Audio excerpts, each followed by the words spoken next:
लोकसभा निवडणुकीच्या पार्श्वभूमीवर महायुती आणि महाविकास आघाडी या दोघांमध्ये रस्सीखेच सुरू आहे।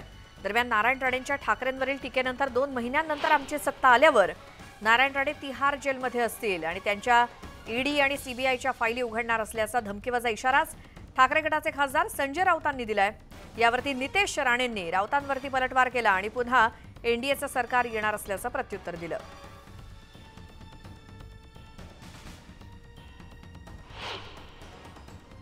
नारायण राणे यांनी वक्तव्य केले उद्धव ठाकरे यांना अटक होईल। नारायण राणे कुठे राहतील 2 महिन्यांनी? त्याचा 2 महिन्यात सत्ता आमची येते देशात। त्यांच्या त्या फायली बंद केल्या ईडी आणि सीबीआयच्या, त्याला कोपऱ्यात कुठे असतील? तिहार जेलमध्ये। आदरणीय राणे साहेबांना आमची सत्ता आल्यावर आम्ही तिहार जेलला पाठवू। मुंगेरी लाल की हसीन सपने पाहणारा हा संजय राजाराम राऊतला सांगेन,